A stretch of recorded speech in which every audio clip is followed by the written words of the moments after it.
सत श्री अकाल, तुसीं देख रहे हो सफर टीवी ते मैं हाँ राजवीर सिंह। खबरां दे इस बुलेटिन विच तुहाडा स्वागत है। शुरू करते हैं अज दीआं चोणवीआं खबरां तो। सुखबीर बादल ने लगाए कैप्टन ते इल्जाम, कहा लोकां दे लगाउण दी बजाय सरकार निजी हस्पतालों नूं वेच रही है वैक्सीन। कांग्रेस 'च शामिल होने तो बाद सुखपाल खैरा पहुंचे भुलत्थ, केजरीवाल नूं कहा डिकटेटर।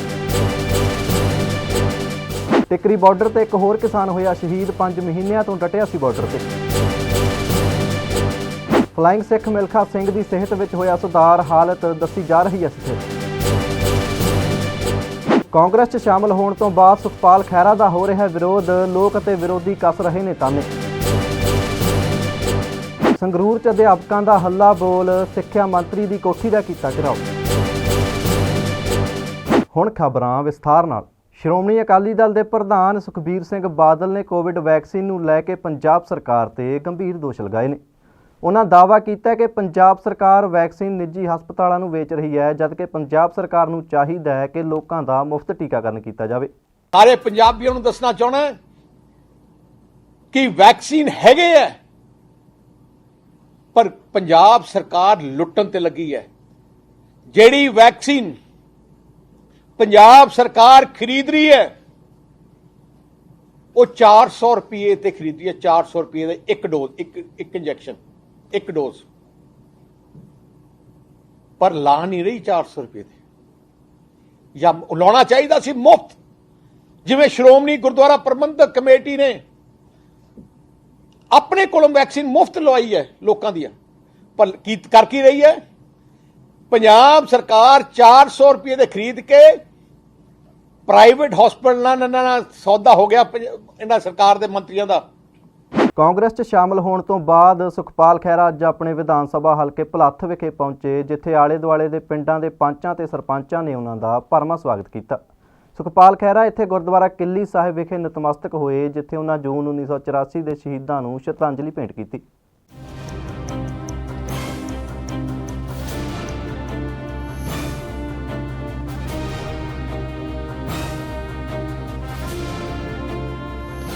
कांग्रेस 'च शामिल होने तो बाद सुखपाल खैरा अज अपने विधान सभा हल्के भुलत्थ विखे पहुंचे, जिथे अलग-अलग पिंडां दे पंचां ते सरपंचां ने उन्हां दा भरवां स्वागत किया। सुखपाल खैरा इत्थे गुरुद्वारा किली साहिब विखे नतमस्तक होए, जिथे उन्हां जून 1984 के शहीदां नूं श्रद्धांजलि भेंट की। खैरा ने कहा कि जून 1984 विच जो कुछ भी होया वो अत दा निंदणयोग है ते उन्हां ने गुरुद्वारा साहिब विच इंसाफ की अरदास की। देखो, सब तो पहला जिहड़ा अज साडा मकसद सीगा कि असी 6वीं पातशाही का गुरुद्वारा साहब है साडे पिंड, अपने जद्दी पिंड रामगढ़, उत्थे असी मत्था टेकिया वा। और अरदास जिहड़ी प्रमुख अरदास हुई अज, जो 6 जून नूं बहुत वड्डा एक भयानक हमला और वड्डा घल्लूकारा और एक विचारधारक हमला जिहड़ा सिर्फ ना सिर्फ अकाल तख्त साहब की बिल्डिंग ढट्ठी, लेकिन विचारधारा के उत्ते एक बहुत भारी हमला सी, जिहड़ा उदों तक याद रहेगा, भुलाया नहीं जा सकता जदों तक यह सृष्टि चलेगी, कायनात चलेगी। आम आदमी पार्टी तो ना खुश खैरा ने कहा कि उन्होंने आप ने बेइज्जत करके पार्टी चों कढ़िया सी ते जिस तो बाद वो तीजी धिर बनाउण लई जद्दोजहद कर रहे सन ते अंत फिर उन्होंने कांग्रेस का ही पल्ला फड़ना पिया। आम आदमी पार्टी के सरप्रस्त अरविंद केजरीवाल ते तंज कसदियां खैरा ने कहा कि केजरीवाल एक डिकटेटर हन ते जदों दिल करता है वो किसी नूं भी पार्टी चों बाहर कढ़ दिंदे ने। संजय सिंह ते दोष लगाउंदिआं उन्हां कहा कि उन्हां अपनी मर्जी नाल विधान सभा हलकिआं दीआं टिकटां वेचीआं ने ते बाकी रहिंदिआं टिकटां अपनी पसंद दे लोकां नूं दित्तिआं ने। इत्थे ही मीडिया नाल गलबात करदिआं सुखपाल खैरा ने कहा कि मेरे इस फैसले नाल जिस किसी का भी दिल दुखिया, मैं उन्हां तो माफ़ी मंगदा, क्योंकि उन्हां कोल हुण कांग्रेस विच आउण तो बिना होर कोई बदल नहीं सी रह गया। जो मेरी एक जिंदगी की छोटी तस्वीर आ करंट, वो सारी दसी किहड़े कारणों करके मैनू आम आदमी च जाना पिया, किहड़े कारणों के करके उस तो बाद मैनू आम आदमी पार्टी ने किद्दां तोहीन करके कढ़िया, किद्दां मैं एक तीसरी धिर बनाउण लई मैं साल क जद्दोजहद की, और किस तरह उस तो बाद जिहड़ा हैगा वा मैनू अल्टीमेटली कांग्रेस विच आउण दा फैसला लेना पिया। पहलां तां बाजवा साहब, पहलां तां मैं बहुत ट्राई की 1 साल कि जिहड़े हम ख्याल बंदे इन्हां नूं इकट्ठे कर लई, क्योंकि लोग की कहंदे सी जी कोई विकल्प पैदा करो। हुण जे कोई इकट्ठा ही नहीं हुंदा, 10 मीटिंगां मेरे अपने घर सारा टाइम चंडीगढ़ मैं बुला के रिक्वेस्ट करदा, नहीं इकट्ठा होया तो वो सारे अपने अपने राह जिहड़े उन्होंने अलग चुने, तो उहदे तो बाद मैनूं फैसला ही लेना। हो सकदा कुछ लोगों नूं इस फैसले नाल दुख होवे, ਮੈਂ ਉਹਨਾਂ ਤੋਂ ਮਾਫੀ ਮੰਗਦਾ ਵਾਂ। ਮੈਂ ਉਹਨਾਂ ਦੇ ਜਜ਼ਬਾਤਾਂ ਨੂੰ ਅਗਰ ਠੇਸ ਪਹੁੰਚੀ ਕਿਸੇ ਦੇ ਮੇਰੇ ਇਸ ਫੈਸਲੇ ਨਾਲ, ਕਿਉਂਕਿ ਦੋ ਤਰ੍ਹਾਂ ਦਾ ਰਿਐਕਸ਼ਨ ਆ। ਇੱਕ ਹਲਕਾ ਭੁਲੱਥ ਦਾ, ਇਹ ਤਾਂ 100% ਹੀ ਨਾਲ ਆ। ਇੱਕ ਰਿਐਕਸ਼ਨ ਵਰਲਡ ਵਾਈਡ ਆ, ਜਿਹੜੇ ਸਮਝਦੇ ਕਿ ਸਾਨੂੰ ਇਹਨਾਂ ਨੇ ਕਿਸੇ ਤਰੀਕੇ ਨਾਲ ਗਲਤ ਫੈਸਲਾ ਕੀਤਾ। ਉਹਨਾਂ ਕੋਲੋਂ ਮੈਂ ਹੱਥ ਜੋੜ ਕੇ ਮਾਫੀ ਮੰਗਦਾ। ਔਰ ਕੁਝ ਪਿਛਲੇ ਦਿਨਾਂ 'ਚ ਮੇਰੀ ਜੁਆਇਨਿੰਗ ਤੋਂ ਬਾਅਦ ਕੁਝ ਲੋਕਾਂ ਨੇ ਲੱਡੂ ਵਗੈਰਾ ਕਰਤੇ ਅਣਜਾਣੇ 'ਚ ਜਾਂ ਗਲਤ ਤਰੀਕੇ ਨਾਲ ਵੰਡ ਦਿੱਤੇ। ਮੈਂ ਉਹਦੀ ਵੀ ਹੱਥ ਜੋੜ ਕੇ ਸਾਰਿਆਂ ਤੋਂ ਮਾਫੀ ਮੈਂ ਮੰਗਦਾ ਵਾਂ। ਗਲਤੀ ਹੋਈ ਆ ਔਰ ਅੱਗੇ ਤੋਂ ਇਸ ਤਰ੍ਹਾਂ ਦੀ ਗਲਤੀ ਨਾ ਮੇਰੇ ਉਹ ਸਪੋਰਟਰਸ ਤੋਂ ਉਹਨਾਂ ਨੂੰ ਇੰਨਾ ਅਹਿਸਾਸ ਨਹੀਂ ਸੀਗਾ ਇਸ ਗੱਲ ਦਾ। ਤੇ ਮੈਂ ਉਹਨਾਂ ਦੇ ਬਿਹਾਫ ਦੇ ਉੱਤੇ, ਸਮੂਹ ਹਲਕਾ ਦੇ ਨਿਵਾਸੀਆਂ ਦੇ ਬਿਹਾਫ ਤੇ, ਤੁਹਾਡੇ ਸਮੂਹ ਸੰਗਤ ਤੋਂ ਦੁਨੀਆ ਭਰ ਵਿੱਚ ਮੈਂ ਇਸ ਗੱਲ ਦੀ ਮਾਫੀ ਮੰਗਦਾ। ਇਹ ਰਿਪੀਟ ਨਹੀਂ ਕਰਾਂਗੇ ਇਸ ਗੱਲ। ਉਹਨਾਂ ਦਾ ਤਾਂ ਕੁਝ ਹੈ ਹੀ ਨਹੀਂ ਉੱਥੇ ਜੀ। ਉਹ ਤਾਂ ਇੱਕ ਸਿੰਗਲ ਮੈਨ ਪਾਰਟੀ ਆ। ਕੇਜਰੀਵਾਲ ਉਹਦਾ ਡਿਕਟੇਟਰ ਆ, ਜਿਹੜਾ ਉਹਦੇ ਨਾਲ ਅੱਖ ਚੱਕ ਪਾ ਕੇ ਕਰਦਾ ਗੱਲ, ਉਹਨੂੰ ਮੱਖੀਆਂ ਵਾਂਗੂ ਬਾਹਰ ਕੱਢ ਕੇ ਬਾਹਰ ਮਾਰ ਦੇਣਾ। ਤੁਸੀਂ ਦੱਸ ਦਿਓ ਮੈਨੂੰ, ਕੇਜਰੀਵਾਲ ਤੋਂ ਇਲਾਵਾ ਉੱਥੇ ਕਿਹੜਾ ਲੀਡਰ ਤੁਹਾਨੂੰ ਦਿਸਦਾ ਵਾ? ਇਸ ਕਰਕੇ ਕਾਂਗਰਸ, ਮੈਂ 20 ਸਾਲ ਪਹਿਲਾਂ ਕੰਮ ਕੀਤਾ ਸੀਗਾ ਇੱਥੇ। At least there is work culture. ਇੱਥੇ ਜਿਹੜਾ ਪੀਸੀਸੀ ਦਾ ਪ੍ਰੈਜ਼ੀਡੈਂਟ ਬਣ ਜਾਂਦਾ, ਉਹਨੂੰ ਪੂਰਾ ਅਧਿਕਾਰ ਹੈ ਕਿ ਆਪਣੀ ਪਾਰਟੀ ਦਾ ਜੁਗਾੜ ਬਣਾਵੇ। ਚੀਫ ਮਿਨਿਸਟਰ ਬਣ ਜਾਂਦਾ, ਉਹਨੂੰ ਸਾਰਾ ਅਧਿਕਾਰ ਹੈ ਕਿ ਮੈਂ ਆਪਣਾ ਏਜੰਡਾ। ਚੀਫ ਮਿਨਿਸਟਰ ਤੇ ਪੀਸੀਸੀ ਪ੍ਰੈਜ਼ੀਡੈਂਟ ਨੂੰ 95% ਟਿਕਟਾਂ ਦਾ ਅਧਿਕਾਰ ਇੱਥੇ ਹੀ ਆ। ਤੇ ਉੱਥੇ ਤਾਂ ਸਾਰੀਆਂ ਟਿਕਟਾਂ ਹੀ ਦੁਰਗੇਸ਼ ਤੇ ਸੰਜੇ ਸਿੰਘ ਨੇ ਦਿੱਤੀਆਂ, ਕੁਝ ਵੇਚ ਦਿੱਤੀਆਂ, ਕੁਝ ਦੇ ਦਿੱਤੀਆਂ। ਤੇ ਲੋਟ ਆਫ ਡਿਫਰੈਂਸ, ਜ਼ਮੀਨ ਅਸਮਾਨ ਦਾ ਫਰਕ ਸੀਗਾ ਜੀ। ਠੀਕ ਹੈ। ਕੇਂਦਰ ਸਰਕਾਰ ਵੱਲੋਂ ਪਾਸ ਕੀਤੇ ਤਿੰਨੋਂ ਖੇਤੀ ਕਾਨੂੰਨਾਂ ਨੂੰ ਲੈ ਕੇ ਪਿਛਲੇ ਕਈ ਮਹੀਨਿਆਂ ਤੋਂ ਕਿਸਾਨੀ ਸੰਘਰਸ਼ ਜਾਰੀ ਹੈ, ਜਿਸ ਦੇ ਚੱਲਦੇ ਕਿਸਾਨ ਅੰਦੋਲਨ ਵਿੱਚ 400 ਤੋਂ ਵੱਧ ਸ਼ਹੀਦੀਆਂ ਹੋ ਚੁੱਕੀਆਂ ਨੇ। ਇਸੇ ਦੇ ਚੱਲਦੇ ਜ਼ਿਲ੍ਹਾ ਬਰਨਾਲਾ ਦਾ 42 ਸਾਲਾ ਕਿਸਾਨ ਸੰਤ ਸਿੰਘ ਪਿਛਲੇ ਕਈ ਮਹੀਨਿਆਂ ਤੋਂ ਦਿੱਲੀ ਦੇ ਟਿੱਕਰੀ ਬਾਰਡਰ ਤੇ ਡਟਿਆ ਸੀ, ਜੋ ਕੱਲ੍ਹ ਹਾਲਤ ਜ਼ਿਆਦਾ ਗੰਭੀਰ ਹੋਣ ਕਾਰਨ ਸ਼ਹੀਦ ਹੋ ਗਿਆ।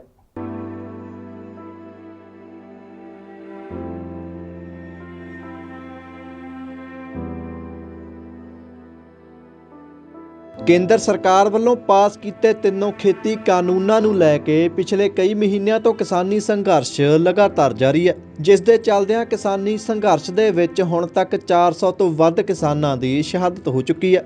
ਇਸੇ ਦੇ ਚੱਲਦੇ ਜ਼ਿਲ੍ਹਾ ਬਰਨਾਲਾ ਦੇ ਹਲਕਾ ਮਹਿਲ ਕਲਾਂ ਦੇ ਪਿੰਡ ਸਹਿਜੜਾ ਦਾ 42 ਸਾਲਾ ਕਿਸਾਨ ਸੰਤ ਸਿੰਘ ਪੁੱਤਰ ਅਜੈਬ ਸਿੰਘ ਪਿਛਲੇ 5 ਮਹੀਨਿਆਂ ਤੋਂ ਦਿੱਲੀ ਦੇ ਟਿੱਕਰੀ ਬਾਰਡਰ ਉੱਤੇ ਡਟਿਆ ਹੋਇਆ ਸੀ, ਜਿਸ ਦੀ ਹਾਲਤ ਕੱਲ੍ਹ ਜ਼ਿਆਦਾ ਗੰਭੀਰ ਹੋਣ ਕਾਰਨ ਮੌਤ ਹੋ ਗਈ।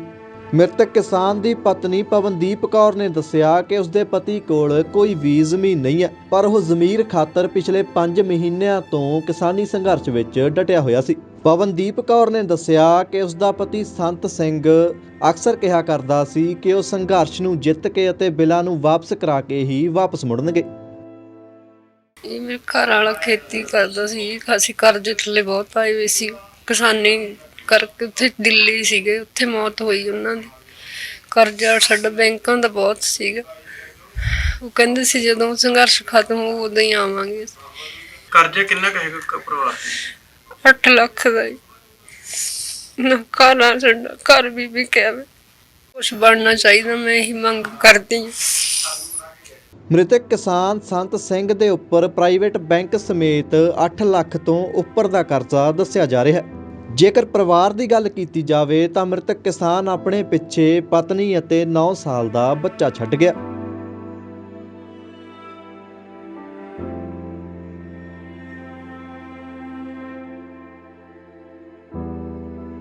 ਮ੍ਰਿਤਕ ਕਿਸਾਨ ਦੀ ਹਾਲਤ ਇੰਨੀ ਜ਼ਿਆਦਾ ਬਦਤਰ ਹੈ ਕਿ ਕਿਸਾਨ ਨੂੰ ਆਪਣਾ ਘਰ ਵੀ ਵੇਚਣਾ ਪਿਆ ਤੇ ਬਾਕੀ ਰਹਿੰਦਾ ਘਰ ਵੀ ਬੈਂਕ ਕੋਲ ਗਿਰਵੀ ਰੱਖਿਆ ਹੋਇਆ।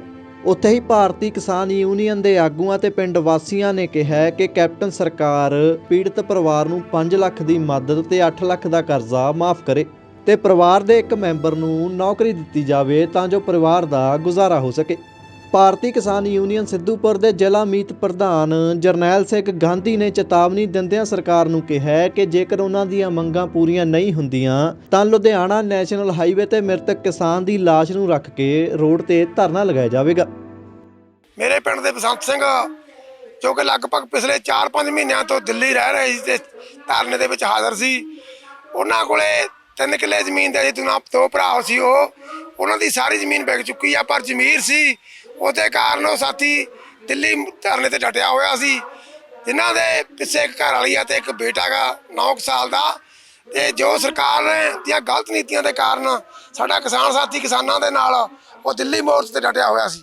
ਜਿਹੜੀ ਕੱਲ ਉਹਦੀ ਉੱਥੇ ਮੌਤ ਹੋਈ ਆ, ਸ਼ਹੀਦ ਹੋਇਆ ਸਾਡਾ ਸਾਥੀ, ਉਹਦੇ ਲਈ ਜਿਹੜੀ ਸਾਡੀ ਸਰਕਾਰ ਤੋਂ ਮੰਗ ਆ ਗਈ ਵੀ ਪਰਿਵਾਰ ਨੂੰ ਇੱਕ ਨੌਕਰੀ ਤੇ 5 ਲੱਖ ਜਿਹੜਾ ਸਰਕਾਰ ਵੱਲੋਂ ਦਿੱਤਾ ਜਾਂਦਾ ਗਾ, ਉਹਦਾ ਚੈੱਕ ਜਿੰਨਾ ਚਿਰ ਸਾਨੂੰ ਨਹੀਂ ਮਿਲੂਗਾ ਉਹਨਾਂ ਚਿਰ ਅਸੀਂ ਉਸ ਦਾ ਜਿਹੜਾ ਸੰਸਕਾਰ ਨਹੀਂ ਕਰਾਂਗੇ।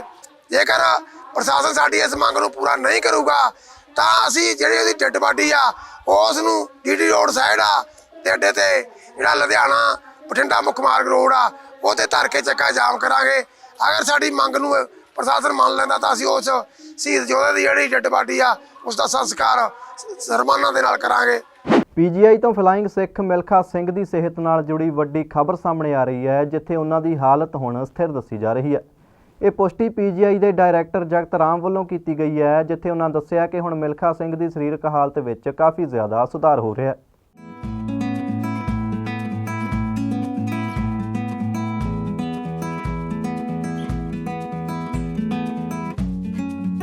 ਪੀਜੀਆਈ ਤੋਂ ਫਲਾਇੰਗ ਸਿੱਖ ਮਿਲਖਾ ਸਿੰਘ ਦੀ ਸਿਹਤ ਨਾਲ ਜੁੜੀ ਵੱਡੀ ਖਬਰ ਸਾਹਮਣੇ ਆ ਰਹੀ ਹੈ, ਜਿੱਥੇ ਉਹਨਾਂ ਦੀ ਹਾਲਤ ਹੁਣ ਸਥਿਰ ਦੱਸੀ ਜਾ ਰਹੀ ਹੈ। ਇਹ ਪੁਸ਼ਟੀ ਪੀਜੀਆਈ ਦੇ ਡਾਇਰੈਕਟਰ ਜਗਤ ਰਾਮ ਵੱਲੋਂ ਕੀਤੀ ਗਈ ਹੈ, ਜਿੱਥੇ ਉਹਨਾਂ ਦੱਸਿਆ ਕਿ ਹੁਣ ਮਿਲਖਾ ਸਿੰਘ ਦੀ ਸਰੀਰਕ ਹਾਲਤ ਵਿੱਚ ਕਾਫੀ ਜ਼ਿਆਦਾ ਸੁਧਾਰ ਹੈ। ਫਲਾਇੰਗ ਸਿੱਖ ਮਿਲਖਾ ਸਿੰਘ ਨੂੰ ਪਿਛਲੇ ਦਿਨੀ ਕੋਵਿਡ ਹੋ ਗਿਆ ਸੀ, ਜਿਸ ਤੋਂ ਬਾਅਦ ਉਹ 3 ਜੂਨ ਤੋਂ ਪੀਜੀਆਈ ਵਿੱਚ ਦਾਖਲ ਸਨ। ਪੀਜੀਆਈ ਦੇ ਡਾਇਰੈਕਟਰ ਸ਼੍ਰੀ ਜਗਤ ਰਾਮ ਵੱਲੋਂ ਮਿਲਖਾ ਸਿੰਘ ਦੀ ਸਿਹਤ ਸੰਬੰਧੀ ਜਾਣਕਾਰੀ ਸਾਂਝੀ ਕੀਤੀ ਗਈ, ਜਿਸ 'ਚ ਉਹਨਾਂ ਦੱਸਿਆ ਕਿ ਹੁਣ ਉਹਨਾਂ ਦੀ ਹਾਲਤ ਵਿੱਚ ਕਾਫੀ ਜ਼ਿਆਦਾ ਸੁਧਾਰ ਆ ਰਿਹਾ ਹੈ। ਉਹਨਾਂ ਦੱਸਿਆ ਕਿ ਫਲਾਇੰਗ ਸਿੱਖ ਦੀਆਂ ਮੈਡੀਕਲ ਰਿਪੋਰਟਾਂ ਦੇ ਵਿੱਚ ਕਾਫੀ ਜ਼ਿਆਦਾ ਤਬਦੀਲੀ ਆਈ ਹੈ ਤੇ ਉਹਨਾਂ ਦੀ ਹਾਲਤ ਪਹਿਲਾਂ ਨਾਲੋਂ ਕਿਤੇ ਜ਼ਿਆਦਾ ਸਥਿਰ ਹੈ। ਮਿਲਖਾ ਸਿੰਘ ਪੀਜੀਆਈ ਦੇ ਨਹਿਰੂ ਵਾਰਡ ਵਿੱਚ ਜ਼ੇਰੇ ਇਲਾਜ ਹਨ, ਜਿੱਥੇ 3 ਡਾਕਟਰਾਂ ਦੀ ਟੀਮ ਉਹਨਾਂ ਦੀ ਦੇਖਭਾਲ ਕਰ ਰਹੀ ਹੈ। ਹਰ ਕਿਸੇ ਵੱਲੋਂ ਉਹਨਾਂ ਦੀ ਸਿਹਤਯਾਬੀ ਲਈ ਅਰਦਾਸ ਕੀਤੀ ਜਾ ਰਹੀ ਸੀ ਤੇ ਪਿਛਲੇ ਦਿਨੀ ਪ੍ਰਧਾਨ ਮੰਤਰੀ ਨਰਿੰਦਰ ਮੋਦੀ ਹੋਰਾਂ ਵੱਲੋਂ ਵੀ ਉਹਨਾਂ ਦੀ ਦੇਹ ਅਰੋਗਤਾ ਲਈ ਕਾਮਨਾ ਕੀਤੀ ਗਈ। फ्लाइंग सिख श्री मिल्खा सिंह जी जो 3 जून से पीजीआई के नेहरू हॉस्पिटल एक्सटेंशन के आईसीयू में दाखिल हुए हैं, उनके मेडिकल के पैरामीटर आज काफ़ी बेहतर है और उनकी स्थिति काफ़ी स्थिर है। उनको 3 डॉक्टर्स की टीम लगातार उनकी निगरानी कर रही है। ਵਿਧਾਨ ਸਭਾ ਚੋਣਾਂ ਤੋਂ ਪਹਿਲਾਂ ਪੰਜਾਬ ਦੀ ਸਿਆਸਤ ਵਿੱਚ ਸਭ ਤੋਂ ਗਰਮ ਮੁੱਦਾ ਸੁਖਪਾਲ ਖਹਿਰਾ ਦੇ ਦੁਬਾਰਾ ਕਾਂਗਰਸ ਵਿੱਚ ਸ਼ਾਮਲ ਹੋਣ ਦਾ ਹੈ। ਬੀਤੇ ਦਿਨੀ ਸੁਖਪਾਲ ਖਹਿਰਾ ਨੂੰ ਮੁੱਖ ਮੰਤਰੀ ਕੈਪਟਨ ਅਮਰਿੰਦਰ ਸਿੰਘ ਨੇ ਦੁਬਾਰਾ ਕਾਂਗਰਸ ਵਿੱਚ ਸ਼ਾਮਲ ਕੀਤਾ। ਸੁਖਪਾਲ ਖਹਿਰਾ ਦੇ ਕਾਂਗਰਸ ਵਿੱਚ ਸ਼ਾਮਲ ਹੋਣ ਦੀ ਚਰਚਾ ਕਈ ਦਿਨਾਂ ਤੋਂ ਸੀ, ਪਰ ਜਿਵੇਂ ਹੀ ਖਹਿਰਾ ਕਾਂਗਰਸ ਵਿੱਚ ਸ਼ਾਮਲ ਹੋਏ ਤਾਂ ਵਿਰੋਧੀਆਂ ਤੇ ਲੋਕਾਂ ਨੇ ਉਹਨਾਂ ਤੇ ਨਿਸ਼ਾਨੇ ਸਾਧਣੇ ਸ਼ੁਰੂ ਕਰ ਦਿੱਤੇ ਤੇ ਸੋਸ਼ਲ ਮੀਡੀਆ ਤੇ ਵੀ ਸੁਖਪਾਲ ਖਹਿਰਾ ਦੀ ਖੂਬ ਆਲੋਚਨਾ ਹੋ ਰਹੀ ਹੈ।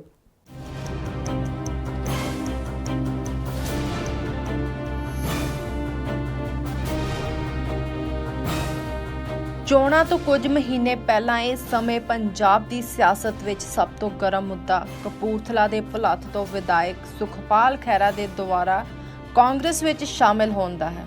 ਕਾਂਗਰਸ ਵਿੱਚ ਸ਼ਾਮਲ ਹੋਣ ਤੋਂ ਬਾਅਦ ਸੁਖਪਾਲ ਖਹਿਰਾ ਪਹਿਲੀ ਵਾਰ ਆਪਣੇ ਹਲਕੇ ਭੁਲੱਥ ਦਾ ਦੌਰਾ ਕਰਨ ਜਾ ਰਹੇ ਸੀ ਕਿ ਹਲਕਾ ਭੁਲੱਥ ਦੇ ਵੱਖ-ਵੱਖ ਕਸਬੇ ਨਡਾਲਾ, ਭੁਲੱਥ, ਢਿਲਵਾਂ, ਬੇਗੋਵਾਲ 'ਚ ਵਿਧਾਇਕ ਸੁਖਪਾਲ ਸਿੰਘ ਖਹਿਰਾ ਦੇ ਵਿਰੋਧੀ ਧਿਰ ਵੱਲੋਂ ਕਾਰਟੂਨ ਵਾਲੇ ਪੋਸਟਰ ਲਗਾ ਦਿੱਤੇ ਗਏ, ਜਿਨ੍ਹਾਂ ਤੇ ਸੁਖਪਾਲ ਖਹਿਰਾ ਤੇ ਕੈਪਟਨ ਦੇ ਅਲੱਗ-ਅਲੱਗ ਵਿਅੰਗ ਕੱਸੇ ਗਏ।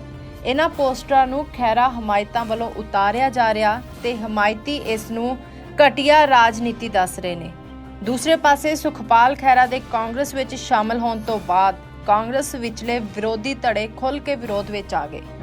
ਬੀਤੇ ਕੱਲ ਗੋਰਾ ਗਿੱਲ ਨੇ ਜਲੰਧਰ ਵਿੱਚ ਪ੍ਰੈਸ ਵਾਰਤਾ ਕਰਕੇ ਸੁਖਪਾਲ ਖਹਿਰਾ ਦਾ ਖੁੱਲ੍ਹ ਕੇ ਵਿਰੋਧ ਕਰਨ ਦੀ ਗੱਲ ਕਹੀ, ਜਦਕਿ ਪਿਛਲੀ ਵਾਰ ਕਾਂਗਰਸ ਵੱਲੋਂ ਵਿਧਾਨ ਸਭਾ ਹਲਕਾ ਭੁਲੱਥ ਤੋਂ ਖਹਿਰਾ ਖਿਲਾਫ ਚੋਣ ਲੜਨ ਵਾਲੇ ਰਣਜੀਤ ਸਿੰਘ ਰਾਣਾ ਨੇ ਵੀ ਸੁਖਪਾਲ ਖਹਿਰਾ ਨੂੰ ਕਾਂਗਰਸ ਵਿੱਚ ਸ਼ਾਮਿਲ ਕਰਨ ਨੂੰ ਗਲਤ ਦੱਸਦਿਆਂ ਪਾਰਟੀ ਲਈ ਨੁਕਸਾਨ ਦੱਸਿਆ।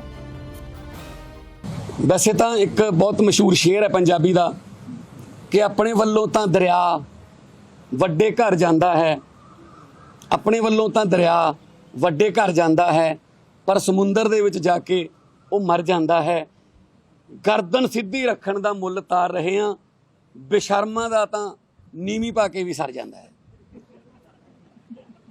ਉਹਨਾਂ ਦਾ ਨੀਵੀਂ ਪਾ ਕੇ ਸਰਦਾ ਜੀ, ਸਰ ਗਿਆ। ਅੱਜ ਫਿਰ ਨੀਵੀਂ ਪਾਈ ਖੜੇ ਸੀ ਉੱਥੇ। ਮੈਂ ਪਹਿਲਾਂ ਵੀ ਕਿਹਾ ਸੀ, ਇੱਕ ਚੋਣ ਨਿਸ਼ਾਨ ਤੋਂ ਐਮਐਲਏ ਨੇ, ਇੱਕ ਚੋਣ ਨਿਸ਼ਾਨ ਤੋਂ ਬਠਿੰਡੇ ਐਮਪੀ ਦੀ 2 ਸਾਲ ਪਹਿਲਾਂ ਸੀਟ ਲੜੀ, ਇਲੈਕਸ਼ਨ ਲੜੀ, ਹੁਣ ਇੱਕ ਚੋਣ ਨਿਸ਼ਾਨ ਵੱਲ ਨੂੰ ਚਲੇ ਗਏ।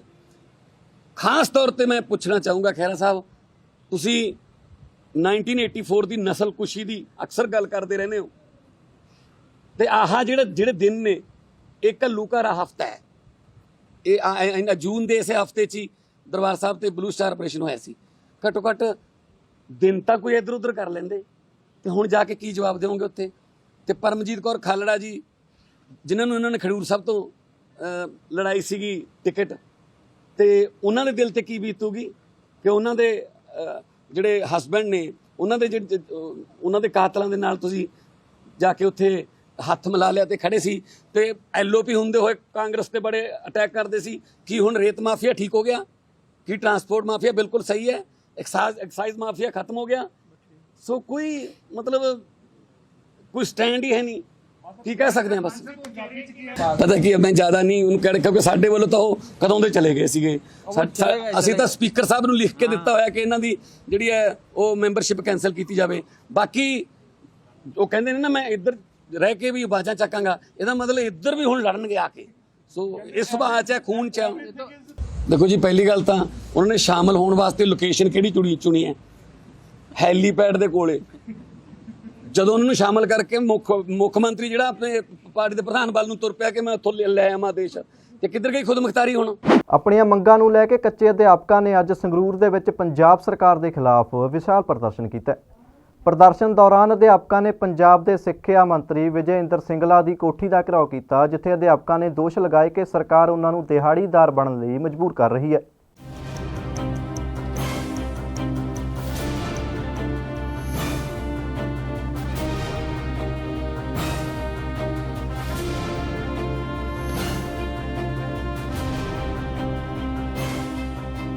ਆਪਣੀਆਂ ਮੰਗਾਂ ਨੂੰ ਲੈ ਕੇ ਕੱਚੇ ਅਧਿਆਪਕਾਂ ਨੇ ਅੱਜ ਸੰਗਰੂਰ ਵਿੱਚ ਪੰਜਾਬ ਸਰਕਾਰ ਦੇ ਖਿਲਾਫ ਇੱਕ ਵੱਡਾ ਪ੍ਰਦਰਸ਼ਨ ਕੀਤਾ। ਪ੍ਰਦਰਸ਼ਨ ਦੌਰਾਨ ਅਧਿਆਪਕਾਂ ਨੇ ਸਿੱਖਿਆ ਮੰਤਰੀ ਵਿਜੇ ਇੰਦਰ ਸਿੰਗਲਾ ਦੀ ਕੋਠੀ ਦਾ ਘਿਰਾਓ ਕੀਤਾ, ਜਿੱਥੇ ਉਹਨਾਂ ਨੇ ਦੋਸ਼ ਲਗਾਏ ਕਿ ਸਰਕਾਰ ਉਹਨਾਂ ਨੂੰ ਦਿਹਾੜੀਦਾਰ ਬਣਨ ਲਈ ਮਜਬੂਰ ਕਰ ਰਹੀ ਹੈ। ਤੁਹਾਨੂੰ ਦੱਸ ਦਈਏ ਕਿ ਕੱਚੇ ਅਧਿਆਪਕ ਪਿਛਲੇ ਲੰਮੇ ਸਮੇਂ ਤੋਂ ਕੈਪਟਨ ਸਰਕਾਰ ਨਾਲ ਦੋ ਹੱਥ ਕਰ ਰਹੇ ਨੇ, ਪਰ ਉਹਨਾਂ ਦੀ ਕਿਧਰੇ ਵੀ ਸੁਣਵਾਈ ਹੁੰਦੀ ਪ੍ਰਤੀਤ ਨਹੀਂ ਹੋ ਰਹੀ। ਅਧਿਆਪਕਾਂ ਨੇ ਅੱਜ ਸੰਗਰੂਰ ਵਿੱਚ ਇੱਕ ਵੱਡਾ ਪ੍ਰਦਰਸ਼ਨ ਕੀਤਾ। ਜਦੋਂ ਪੁਲਿਸ ਨੇ ਸਿੱਖਿਆ ਮੰਤਰੀ ਦੀ ਰਿਹਾਇਸ਼ ਦੇ ਨੇੜੇ ਪ੍ਰਦਰਸ਼ਨਕਾਰੀਆਂ ਨੂੰ ਰੋਕਿਆ ਤਾਂ ਉਸ ਵੇਲੇ ਅਧਿਆਪਕਾਂ ਦੀ ਪੁਲਿਸ ਨਾਲ ਝੜਪ ਹੋ ਗਈ, ਜਿਸ ਦੌਰਾਨ ਅਧਿਆਪਕ ਬੈਰੀਕੇਡ ਟੱਪ ਕੇ ਅੱਗੇ ਵਧਦੇ ਹੋਏ ਨਜ਼ਰ ਆਏ। ਮੀਡੀਆ ਸਾਹਮਣੇ ਆਪਣੀ ਬੇਵਸੀ ਦਾ ਜ਼ਿਕਰ ਕਰਦਿਆਂ ਅਧਿਆਪਕਾਂ ਨੇ ਦੱਸਿਆ ਕਿ ਇਸ ਸੰਘਰਸ਼ ਵਿੱਚ ਇੱਕ ਛੋਟੀ ਬੱਚੀ ਸਮੇਤ ਉਹਨਾਂ ਦੇ 3 ਵਿਅਕਤੀ ਸ਼ਹੀਦ ਹੋਏ ਨੇ, ਪਰ ਸਰਕਾਰ ਫਿਰ ਵੀ ਉਹਨਾਂ ਦੀ ਕੋਈ ਗੱਲ ਸੁਣਨ ਲਈ ਤਿਆਰ ਨਹੀਂ ਹੈ। ਸਾਡੀ ਮੇਨ ਮੰਗ ਇਹ ਵੀ ਜਿਹੜਾ ਇਹਨਾਂ ਨੇ ਸੱਤਾ ਦੇ ਵਿੱਚ ਆਉਣ ਤੋਂ ਪਹਿਲਾਂ ਸਾਡੇ ਨਾਲ ਵਾਅਦਾ ਕੀਤਾ ਸੀ ਵੀ ਪਹਿਲੀ ਕੈਬਨਿਟ ਵਿੱਚ ਤੁਹਾਡਾ ਹੱਲ ਕਰਾਂਗੇ। ਪਹਿਲੀ ਕੈਬਨਿਟ ਤਾਂ ਬੜੀ ਦੂਰ ਦੀ ਗੱਲ, 4.5 ਸਾਲ ਬੀਤਦੇ ਜਾਂਦੇ ਬਾਅਦ ਸਾਡੇ ਇਹਨਾਂ ਕੰਪਨੀਆਂ ਸਰਕਾਰਾਂ ਨੇ ਸਾਡਾ ਇੱਕ ਪੈਸੇ ਦਾ ਹੱਲ ਨਹੀਂ ਕੀਤਾ।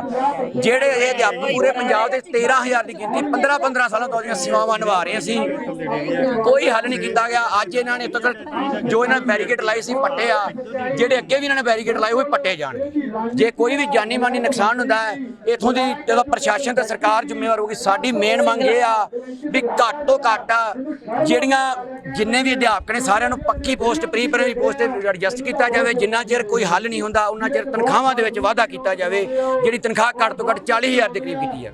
ਇੱਥੇ ਹੀ ਪੰਜਾਬ ਸਰਕਾਰ ਨੂੰ ਅਗਾਹ ਕਰਦਿਆਂ ਅਧਿਆਪਕਾਂ ਨੇ ਕਿਹਾ ਕਿ ਆਉਣ ਵਾਲੇ ਸਮੇਂ ਦੇ ਵਿੱਚ ਜੇਕਰ ਉਹਨਾਂ ਦੀਆਂ ਮੰਗਾਂ ਨਾ ਮੰਨੀਆਂ ਗਈਆਂ ਤਾਂ ਕਿਸੇ ਵੀ ਲੀਡਰ ਨੂੰ ਜਨਤਕ ਪ੍ਰੋਗਰਾਮਾਂ ਦੇ ਉੱਪਰ ਬੋਲਣ ਨਹੀਂ ਦਿੱਤਾ ਜਾਵੇਗਾ। ਅਸੀਂ ਚੋਣਾਂ ਦੇ ਵਿੱਚ ਬਿਲਕੁਲ ਬਾਈਕਾਟ ਕਰਾਂਗੇ। ਇਹਨਾਂ ਦੇ ਵਿਧਾਇਕਾਂ ਨੂੰ, ਕਾਂਗਰਸੀਆਂ ਨੂੰ ਅਸੀਂ ਸਟੇਜ ਤੋਂ ਨਹੀਂ ਬੋਲਣ ਦੇਵਾਂਗੇ। ਸਟੇਜਾਂ ਤੋਂ ਇਹਨਾਂ ਨੂੰ ਬੋਲਣ ਨਹੀਂ ਦੇਣਾ। ਇਹਨਾਂ ਦੇ ਮੈਕ ਖੋਣੇ ਆ, ਕਿਉਂਕਿ ਜੋ ਵਾਅਦੇ ਪਿਛਲੀ ਸਰਕਾਰ ਦੇ ਝੂਠ ਬੋਲ ਕੇ ਇੱਕ ਵਾਰੀ ਆ ਗਏ, ਐਕਟ ਹੀ ਨਹੀਂ ਇਹਨਾਂ ਨੂੰ ਬੋਲਣ ਦੇ। ਪ੍ਰਦਰਸ਼ਨ ਦੌਰਾਨ ਅਧਿਆਪਕ ਕਿਸੇ ਵੀ ਕੀਮਤ ਤੇ ਵਿਜੇ ਇੰਦਰ ਸਿੰਗਲਾ ਦੇ ਨਿਵਾਸ ਨੂੰ ਆਪਣੀ ਘੇਰਾਬੰਦੀ ਵਿੱਚ ਲੈਣਾ ਚਾਹੁੰਦੇ ਸਨ, ਪਰ ਪੁਲਿਸ ਉਹਨਾਂ ਨੂੰ ਨਿਵਾਸ ਤੋਂ ਦੂਰ ਰੱਖਣਾ ਚਾਹੁੰਦੀ ਸੀ, ਜਿਸ ਨੂੰ ਲੈ ਕੇ ਕਾਫੀ ਸਮਾਂ ਪੁਲਿਸ ਅਤੇ ਅਧਿਆਪਕਾਂ ਦੇ ਵਿੱਚ ਕਸ਼ਮਕਸ਼ ਚੱਲੀ। ਸਰ, ਅਸੀਂ 18 ਸਾਲ ਤੋਂ ਜਿਹੜੇ ਕੱਚੇ ਅਧਿਆਪਕ ਆ ਸਰਕਾਰੀ ਸਕੂਲਾਂ ਦੇ ਵਿੱਚ ਬੱਚੇ ਪੜ੍ਹਾ ਰਹੇ ਆ, ਤੇ ਲੱਖਾਂ ਦੀ ਗਿਣਤੀ ਦੇ ਵਿੱਚ ਅਸੀਂ ਬੱਚੇ ਜਿਹੜੇ ਆ ਸਿੱਖਿਅਤ ਕੀਤੇ ਆ, ਤੇ ਲੱਖਾਂ ਦੀ ਗਿਣਤੀ ਦੇ ਵਿੱਚ ਅਸੀਂ ਬੱਚਿਆਂ ਦੀ ਐਡਮਿਸ਼ਨਾਂ ਕਰਾਈਆਂ, ਜਿਨ੍ਹਾਂ ਦੀ ਬਦੌਲਤ ਜਿਨ੍ਹਾਂ ਨੇ ਸਮਾਰਟ ਸਕੂਲ ਬਣਾਏ ਹੈ ਪੰਜਾਬ ਦੇ ਵਿੱਚ। ਤੇ ਇਹਨਾਂ ਨੇ 18 ਸਾਲਾਂ ਤੋਂ ਅਸੀਂ ਨਿਗੁਣੀਆਂ ਤਨਖਾਹਾਂ ਤੇ ਪਹਿਲਾਂ ਸਾਡੀ ਤਨਖਾਹ 1000 ਰੁਪਇਆ ਸੀ, ਹੁਣ ਸਾਡੀ ਤਨਖਾਹ ਜਿਹੜੀ ਉਹ 6000 ਉੱਕਾ ਪੁੱਕਾ ਕਰਦੀ ਹੈ ਤੇ ਇਸ ਤੋਂ ਇਲਾਵਾ ਸਾਨੂੰ ਕੁਝ ਨਹੀਂ ਦਿੱਤਾ। ਤਿੰਨ ਸਾਡੀਆਂ ਸ਼ਹੀਦੀਆਂ ਹੋ ਗਈਆਂ। ਇੱਕ ਸਾਡੀ ਭੈਣ ਸ਼ਹੀਦ ਕਿਰਨਜੀਤ ਕੌਰ ਕਪੂਰਥਲੇ ਟੈਂਕੀ ਕਾਂਡ ਵੇਲੇ ਅੱਗ ਲਾ ਕੇ ਸ਼ਹਾਦਤ ਦਿੱਤੀ ਉਹਨੇ। ਦੂਜਾ ਸਾਡਾ ਜ਼ਿਲ੍ਹਾ ਸਿੰਘ ਭਰਾ ਸੀਗਾ, ਉਹ ਮਰਨ ਵਰਤੇ ਆਪਦੀ ਜਾਨ ਕੁਰਬਾਨ ਕਰ ਗਿਆ। ਤੀਜੀ ਸਾਡੀ ਬੱਚੀ ਰੂਥ ਸੀਗੀ 14 ਮਹੀਨਿਆਂ ਦੀ, ਉਹ ਧਰਨੇ ਦੇ ਵਿੱਚ ਆਪਦੀ ਜਾਨ ਗਵਾ ਗਈ। ਪੰਜਾਬ ਸਰਕਾਰ ਸਾਨੂੰ ਸ਼ੁਰੂ ਤੋਂ ਲਾਰਿਆਂ 'ਚ ਰੱਖਦੀ ਆਈ ਹੈ। ਪਹਿਲਾਂ ਸਾਨੂੰ ਇਹਨਾਂ ਨੇ ਕਿਹਾ ਵੀ ਈਟੀਟੀ ਕਰ ਲਓ, ਐਲੀਮੈਂਟਰੀ ਟੀਚਰ ਟ੍ਰੇਨਿੰਗ ਕੋਰਸ ਜਿਹੜਾ ਬੇਸਿਕ ਕੁਆਲੀਫਿਕੇਸ਼ਨ ਹੈ ਪ੍ਰਾਇਮਰੀ ਟੀਚਰ ਦੀ, ਅਸੀਂ ਉਹ ਵੀ ਕਰ ਲਿਆ। ਇਹ ਉਦੋਂ ਬਾਅਦ ਇਹਨਾਂ ਨੇ ਕਿਹਾ ਟੈਟ ਲਾਗੂ ਹੋ ਗਿਆ, ਅੱਧੇ ਸਾਥੀਆਂ ਨੇ ਟੈਟ ਵੀ ਕਰ ਲਿਆ। ਹੁਣ ਇਹਨਾਂ ਨੇ ਨਰਸਰੀ ਟੀਚਰ ਜਿਹੜੀ ਨਰਸਰੀ ਟੀਚਰਸ ਪੋਸਟਾਂ ਕੱਢੀਆਂ 8393, ਜਿਹੜੀਆਂ ਪੋਸਟਾਂ ਸਾਡੀ ਬਦੌਲਤ ਸਕੂਲਾਂ ਦੇ ਵਿੱਚ ਕ੍ਰੀਏਟ ਹੋਈਆਂ, ਬੱਚੇ ਅਸੀਂ ਲਿਆਂਦੇ ਆ। ਅੱਜ ਇਹਨਾਂ ਨੇ ਉਹਦੀ ਓਪਨ ਭਰਤੀ ਕਰਤੀ ਹੈ। ਸਾਨੂੰ ਇਹ ਕਿਹਾ ਸੀ ਵੀ ਤੁਸੀਂ ਡੀਸੀ ਦਾ ਕੋਰਸ ਕਰ ਲਓ, ਤੁਹਾਨੂੰ ਰੈਗੂਲਰ ਕਰਾਂਗੇ। ਡੀਸੀ ਦਾ ਕੋਰਸ ਵੀ ਅਸੀਂ ਕਰ ਲਿਆ, ਥੱਲੜੇ ਲੈਵਲ ਦਾ, ਈਟੀਟੀ ਤੋਂ ਥੱਲੜੇ ਲੈਵਲ ਦਾ। ਅੱਜ ਜਦੋਂ ਪੋਸਟਾਂ ਤੇ ਅਪਲਾਈ ਕਰਨ ਦੀ ਵਾਰੀ ਆਈ, ਇਹਨਾਂ ਨੇ ਇੱਕ ਜਨਤਕ ਟੈਸਟ ਰੱਖਤਾ, ਸਕਰੀਨਿੰਗ ਟੈਸਟ 100 ਨੰਬਰ ਦਾ। ਉਹਦੇ ਵਿੱਚ ਇਹਨਾਂ ਨੇ ਖੁੱਲਾ ਸੱਦਾ ਦੇਤਾ। ਸਾਡੀ ਇਹ ਫਰੈਸ਼ਰ ਦੇ ਨਾਲ ਕੰਪੀਟੀਸ਼ਨ ਸਾਨੂੰ ਲੜਾਉਣ ਨੂੰ ਫਿਰਦੇ ਆ। ਸਾਡੀਆਂ ਅੱਧੀਆਂ ਤੋਂ ਜ਼ਿਆਦਾ ਉਮਰਾਂ ਗਲ ਗਈਆਂ। ਕਿੰਨੇ ਰਿਟਾਇਰਮੈਂਟ ਹੋ ਗਏ, ਕਿੰਨੇ ਰਿਟਾਇਰਮੈਂਟ ਦੇ ਨੇੜੇ ਆ। 2-2 4-4 ਸਾਲ ਸਾਥੀਆਂ ਕੋਲ ਸਾਰੇ ਨੌਕਰੀ ਤੇ ਰਹਿ ਗਏ ਆ। ਸਾਡੀ ਇੱਕੋ ਇੱਕ ਮੰਗ ਹੈ ਵੀ ਸਾਨੂੰ ਜਿਹੜਾ ਪਹਿਲ ਦੇ ਆਧਾਰ ਤੇ ਬਿਨਾਂ ਸ਼ਰਤ, ਬਿਨਾਂ ਕਿਸੇ ਟੈਸਟ ਦੇ ਰੈਗੂਲਰ ਕਰੇ, ਤੇ ਜਦ ਤੱਕ ਰੈਗੂਲਰ ਵਾਲੀ ਪਾਲਿਸੀ ਪੂਰੀ ਨਹੀਂ ਹੁੰਦੀ, ਸਾਡੀ ਜਿਹੜੀ 6000 ਤਨਖਾਹ ਹੈ ਉਹਦੇ ਸਾਡਾ ਗੁਜ਼ਾਰਾ ਨਹੀਂ ਹੁੰਦਾ। ਸਾਡੇ ਭਰਾਵਾਂ ਨੂੰ ਆਂਡੇ ਵੇਚਣੇ ਪੈ ਰਹੇ ਆ, ਸਕੂਲ ਟਾਈਮ ਤੋਂ ਬਾਅਦ ਦਿਹਾੜੀਆਂ ਕਰਨੀਆਂ ਪੈ ਰਹੀਆਂ। ਕੁੜੀਆਂ ਲੋਕਾਂ ਦੇ ਘਰੇ, ਉਧਰੋਂ ਟੀਚਰ ਕੁੜੀ ਘਾਉਂਦੀ ਹੈ, ਉਧਰੋਂ ਲੋਕਾਂ ਦੇ ਘਰੇ ਪੋਚੇ ਲਾਉਂਦੀ ਫਿਰਦੀ ਹੈ ਮੈਡਮ ਸਾਡੀ ਇਹੀ ਬੇਨਤੀ ਹੈ ਵੀ ਸਾਡੀ ਜਿਹੜੀ ਤਨਖਾਹ ਉਹ 30000 ਰੁਪਇਆ ਕਰ ਦਿੱਤੀ ਜਾਵੇ। ਜਦੋਂ ਤੱਕ ਭਰਤੀ ਸਿਰੇ ਨਹੀਂ ਹੁੰਦੀ ਤੇ ਅਸੀਂ ਆਪਦੇ ਹੱਕ ਹੋਰਾਂ ਨੂੰ ਨਹੀਂ ਲੈਣ ਦੇਣੇ। ਸਾਡਾ ਹੱਕ ਹੈ 8393 ਤੇ, ਅਸੀਂ ਕਿਸੇ ਹੋਰ ਨੂੰ ਲੱਗਣ ਨਹੀਂ ਦੇਣਾ। ਸਾਨੂੰ ਭਾਵੇਂ ਜਿੰਨੇ ਮਰਜ਼ੀ ਲੁਕ ਜਾਣ, ਗਲਮਿਆਂ ਤੋਂ ਫੜ ਬਾਹਰ ਧੂਣੇ ਨਾ ਪੈਣ, ਅਸੀਂ ਧੂਵਾਂਗੇ, ਆਪਦੀ ਜਾਨ ਦੀ ਬਾਜੀ ਲਾਵਾਂਗੇ, ਪਰ ਅਸੀਂ ਜਿਹੜਾ ਇਹਨਾਂ ਪੋਸਟਾਂ ਤੇ ਆਪ ਹੀ ਲੱਗਣਾ। ਇਹ ਸਨ ਅੱਜ ਦੀਆਂ ਚੋਣਵੀਆਂ ਖਬਰਾਂ। ਨਵੀਆਂ ਤੇ ਤਾਜ਼ੀਆਂ ਖਬਰਾਂ ਲੈ ਕੇ ਫਿਰ ਤੋਂ ਹਾਜ਼ਰ ਹੋਵਾਂਗੇ। ਤਦ ਤੱਕ ਲਈ ਮੈਨੂੰ ਰਾਜਵੀਰ ਸਿੰਘ ਨੂੰ ਦਿਓ ਇਜਾਜ਼ਤ ਤੇ ਤੁਸੀਂ ਦੇਖਦੇ ਰਹੋ ਸਫਰ ਟੀਵੀ।